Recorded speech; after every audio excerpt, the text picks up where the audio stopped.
আকাশ জুড়ে শুনিনু ওই বাজে তোমারি নাম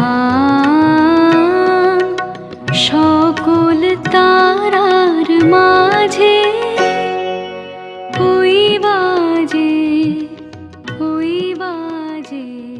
দিনটা ছিল 1941 সনের সেই ঝড়ো ঝড়ো অথচ মুখ 7ই অগস্ট, যার বাংলা নাম 22শে শ্রাবণ।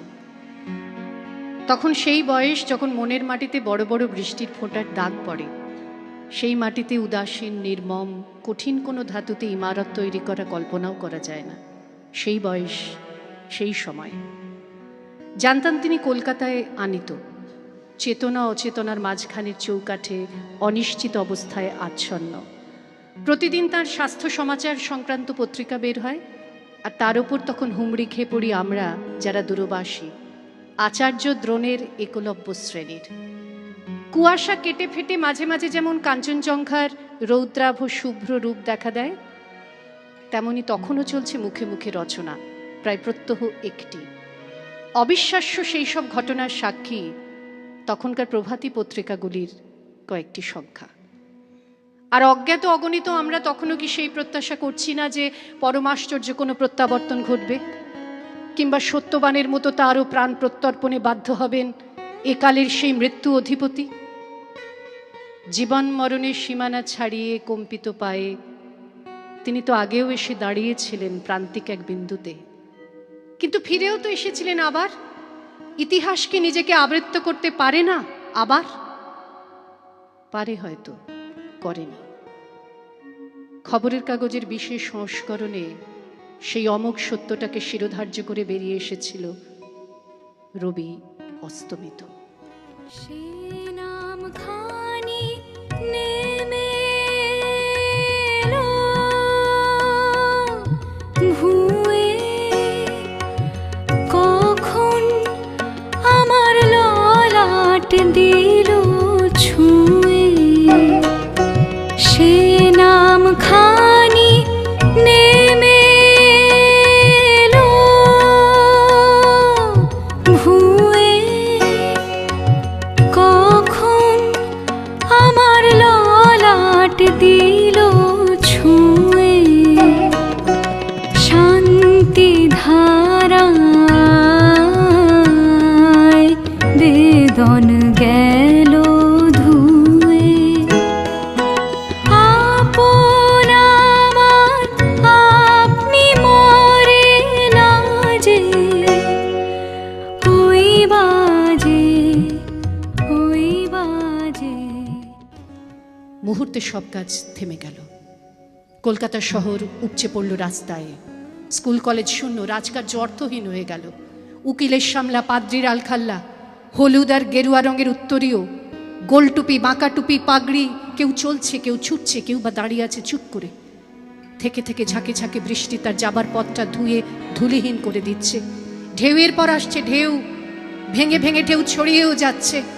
সেই ঢেউয়ের চূড়ায় তুলায় ফেনায় ফেনায় মহামান্য নেতা থেকে সামান্য মানুষে মানুষে গড়া জনতা মিলেমিশে একাকার।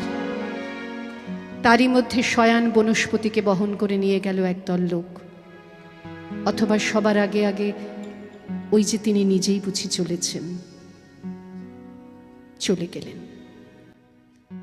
এমন নয় যে অকাল মৃত্যু, এমন নয় যে অপ্রত্যাশিত, তবু সেই মুহূর্তে কঠিন মাটি ফেটে গিয়ে গহ্বর খুলে গেল। রবীন্দ্রনাথ নেই, কি আমাদের ভালোবাসবেন, শাসন করবেন? কাকে আমরা উত্তক্ত করব সেই সব তুচ্ছ দাবি নিয়ে যা শুধু তাঁরই হাতে রত্ন হয়ে উঠত? স্বদেশের সংকটের সময় কে আমাদের পরামর্শ দেবেন? তর্কযুদ্ধ মিটিয়ে দেবেন কে? জগৎটাকে এনে দেবেন আমাদের দরজায়? আমাদের নবজাত সন্ততির নামকরণ করবেন? আমাদের জীবনে ও প্রতিষ্ঠানগুলিতে অর্পণ করবেন শ্রী ও মর্যাদা? এতক্ষণ শক্ত ছিলাম, না পারছি সদ্য সৃষ্ট শূন্যতাকে পূরণ করতে, না আছে শক্তি তবু শূন্য শূন্য নয় বলতে। মন মিলে যায় আজি নীরব রাতে, তারায় ভরা ওই গগনের সাথে।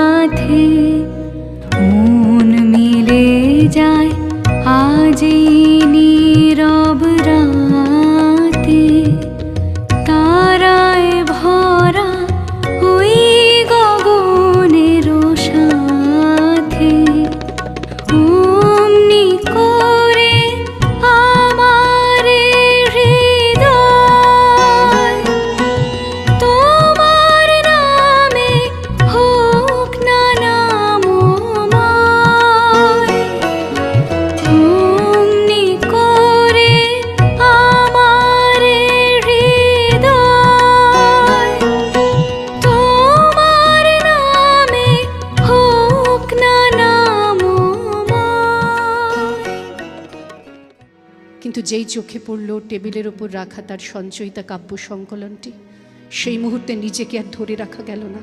একটা আঘাত ভেতরটাকে আমূল কাঁপিয়ে দিয়ে গেল। যেন এই দেখাটুকুরই অপেক্ষায় ছিলাম। প্রয়োজন ছিল sweet my child I live for the বলে ভেঙে পড়া জননীর মতো। কতবার পড়া তার কবিতাগুলোকে মনে হলো অনাথ, পিতৃহীন। স্রষ্টার অন্তর্ধানে তার সৃষ্টি কি করুণ। আস্তে আস্তে বাষ্প জমছে চোখের পাতায়, মনের দিগন্ত আর কালো কোমল ছায়ায় টের পাচ্ছি ঠেকে যাচ্ছে। সূর্য গ্রাসের সময় যেমন ঢাকে, অঝোর বর্ষণ তখন আর বাইরের প্রকৃতিতে নেই।